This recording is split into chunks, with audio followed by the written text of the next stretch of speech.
बिस्मिल्लाहिर्रहमानिर्रहीम अस्सलाम वालेकुम नाज़रीन, मैं जवाद यूसुफ हूँ और आप सबको अपना ऑफिशियल चैनल पे खुशामदीद कहता हूँ। नाज़रीन, अमेरिका ने बड़े पैमाने पर हमले शुरू किए, बदले में ईरान ने ईंट से ईंट बजा दी है। रूस ने अपनी फौजें भेजना शुरू कर दी है। रूसी अहम ऑफिसर्स ईरान पहुंच चुके हैं। ईरान ने एटमी सरप्राइज तैयार कर लिया है। ईरान की जानिब से हाइपरसोनिक मिसाइल्स का इस्तेमाल किया जा रहा है। ईरान की जानिब से कतर, बहरीन, कुवैत, जितनी भी अमरीकी बेसिस मौजूद हैं उनको निशाना बनाने की इतलात मौसूल हो रही हैं। सिर्फ यही नहीं बल्कि उनके इंटेलिजेंस सेंटर्स को भी ईरान की जानिब से निशाना बनाया गया है। ईरानी supreme leader Ayatollah Mujtaba Khamenei मंजर-ए-आम पर आए और उन्होंने एक बहुत बड़ी स्टेटमेंट दी। वो स्टेटमेंट ये थी कि अब जितनों ने भी हमारे सुप्रीम लीडर का खून बहाया था, उनके खून का बदला लिया जाएगा, क्योंकि this is the demand of the Iranian nation. और ईरानी कौम जो चाहती है वो उनको मिलकर रहेगा। और ईरानी कौम के लिए, हम अपनी अवाम के लिए और हम अपने शहीद आयतुल्लाह अली खामनाई के खून का बदला लेने के लिए उनके मुजरिमान से उनका खून का बदला लेकर रहेंगे। That has been made clear.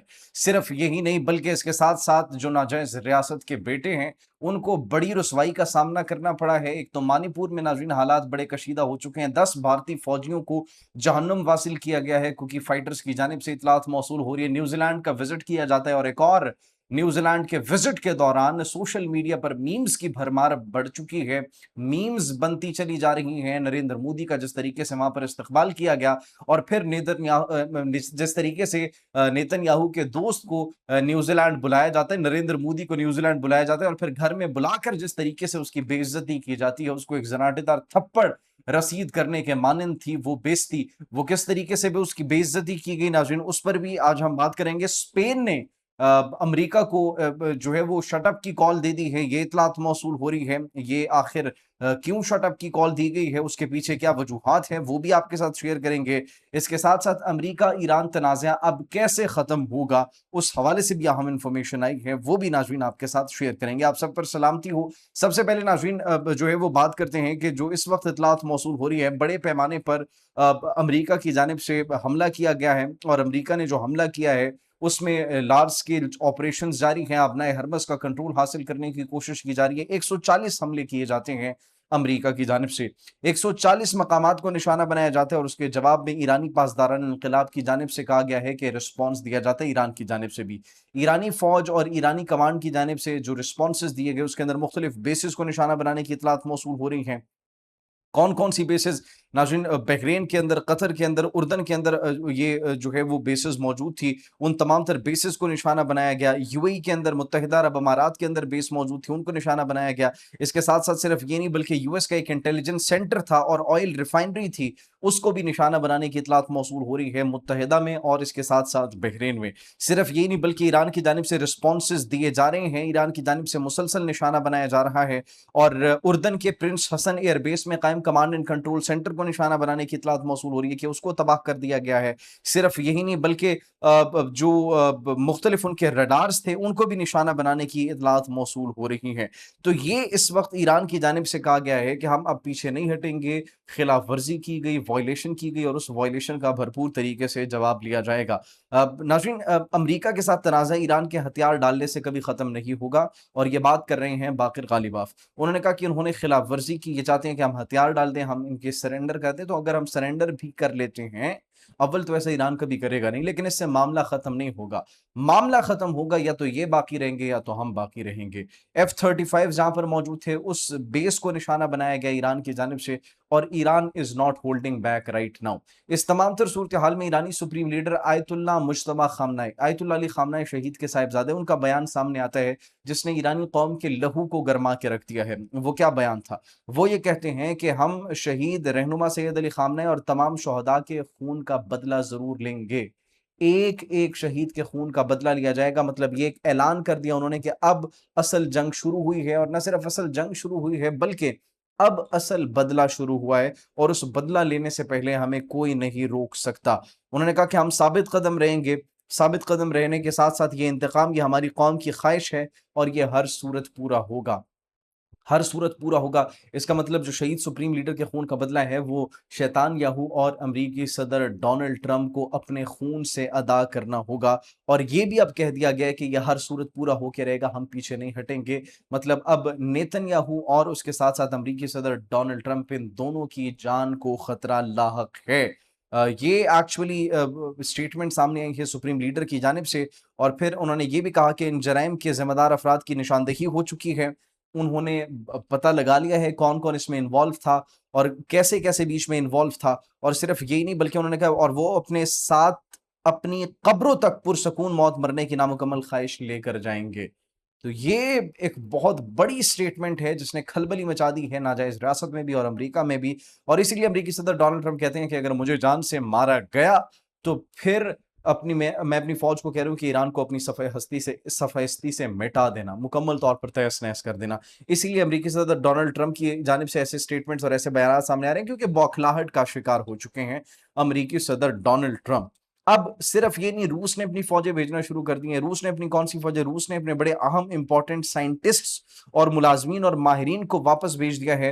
Bushahr नाजरीन जोहरी पावर प्लांट, जहां पर आपको पता है कि रूस और ईरान की कोऑर्डिनेशन से वहां पर न्यूक्लियर एक्टिविटीज हो रही हैं, उनके न्यूक्लियर प्रोग्राम पर डेवलपमेंट्स हो रही हैं। तो इसका मतलब ये है कि जो इसराइल के साथ जंग हुई थी, अमेरिका के साथ जंग हुई थी, उसमें इन्होंने इस प्लांट को निशाना नहीं बनाया।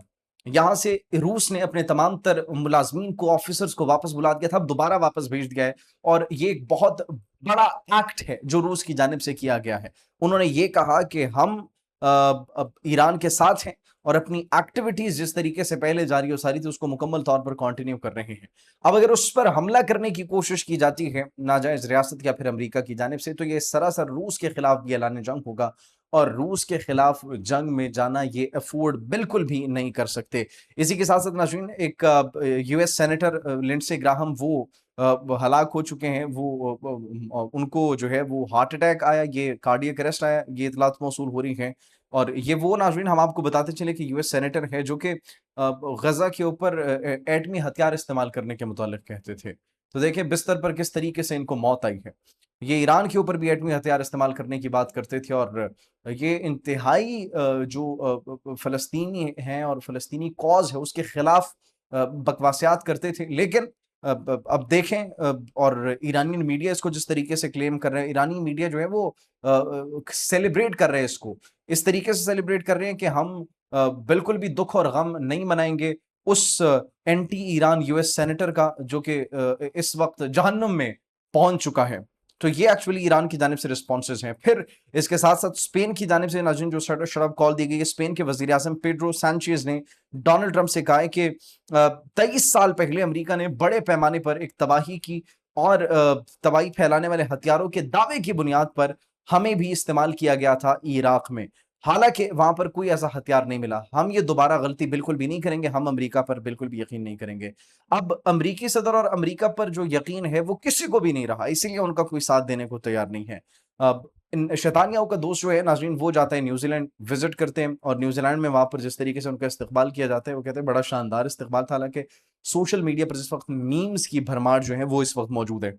फिर घर में बुलाकर अगर ज़लील करने की आपने मिसाल सुनी हो, या फिर घर में बुलाकर ज़लील करना और चपेड़ मारना, तो वो आपको इस सिचुएशन से बिल्कुल क्लियरली दिखाई देगा। नरेंद्र मोदी वहाँ पर जाते हैं और वहाँ पर उनसे सवाल किया जाता है न्यूज़ीलैंड के जर्नलिस्ट की जानिब से कि तुम सवाल क्यों नहीं लेते?